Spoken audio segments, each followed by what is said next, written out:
Whew. Well, it wasn't always pretty for the Jets, but they ultimately got the W over the Cleveland Browns. And in today's video, we're going to be breaking down their performance, biggest takeaways, winners and losers from the Jets win in Week 10 over the Cleveland Browns.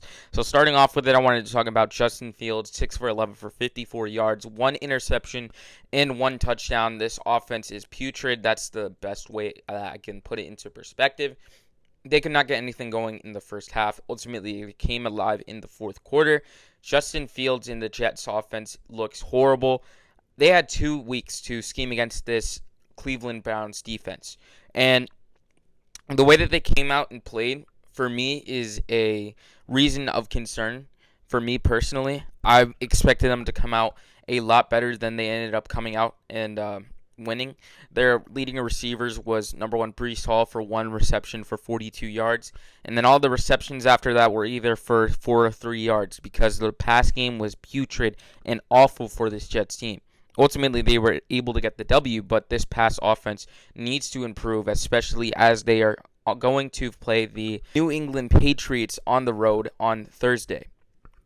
Now, this is a great win for the Jets, and I wanted to give a shout-out to the Jets special teams unit and coordinator, Chris Banjo, as their special teams unit got 2 touchdowns for the Jets. And had it not been for Kenny Nwangwu's touchdown for 99 yards at the kick return, and then Isaiah Williams' 74-yard punt return for a touchdown, the Jets would not have won this game. In fact, I don't think they deserve to win this game. I'm glad that they did, but they need to improve, and they don't have a lot of time to do that, as Thursday they play the New England Patriots on primetime in Gillette Stadium in New England, and they really need to get things rolling, get things improved before that date. But getting into the positives of this game, Aaron Glenn gets his second win of being a head coach of the New York Jets. Second in a row, the Jets have not lost in the past month now. First, the Jets won Week 8 versus the Cincinnati Bengals. You can't lose during the bye week. And then they won today, so great things to see right there. The Jets are 2-7 now. And my biggest positives from this game, the number 1 player that won the Jets this game has to be Will McDonald for me. 4 sacks. He looked like Myles Garrett out there. He was able to rush at the quarterback, get some quarterback hurries, and be disruptive, and that's something that this Jets defense has been missing, and that's something that really stood out to me today. He was able to get to the quarterback. He looked great out there, and he looked like the Jets' best edge rusher. Also, this was a response game for Breece Hall. I mean, he went out there, and he proved for the second week in a row that when you give him the ball, when you give him volume, he will cook, and that's what he did versus the Cleveland Browns. He had 22 carries for 89 yards and a touchdown. And he is just a guy that he needs the ball in his hands. Get him the ball. And that's what they did today towards the end of the game. I did not see that early in the game. They need to be better earlier in the game. But for whatever reason, the Jets wake up in the fourth quarter. And that's exactly what we saw today when they were able to get that screen pass touchdown. But other than that, they were really not able to get the passing game going. And that's something that really has to improve. I know I've been talking about it a lot, but the Jets really need to improve on that. But great win for the Jets.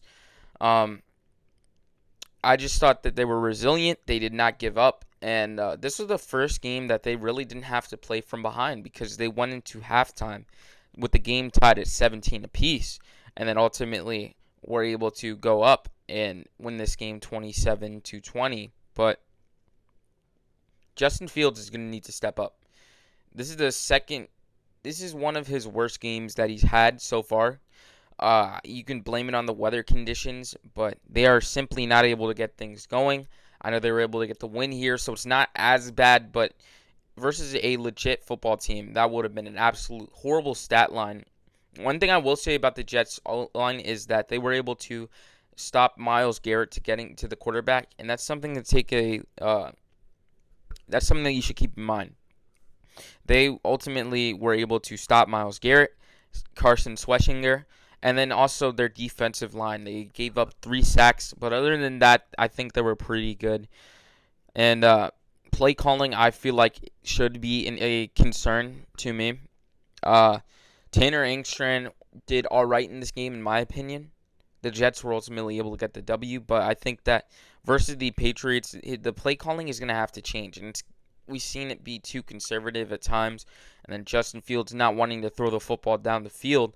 But I would like to hear your thoughts down below in the comments. The Jets ultimately got the win, but they did not look that good. I mean, I'm excited that they won. Don't get me wrong. But they got to look better in these games, and hoping that they can improve and then play well against the New England Patriots on the short week. And shout out to Jermaine Johnson. He also got a sack as well. And prayers up for Azaria Thomas as he exited the game in the second quarter after getting a concussion. So that's all for this one. Don't forget to like and subscribe. Enjoy this win as the New York Jets get their second win of the season. 2-7, not where we wanted to be, but it's definitely a place to build off of after the Jets get 2 wins in a row. So that's all for this one. Don't forget to like and subscribe. And as always, go Jets. Man, it's been a long time since I said this, but... Jets!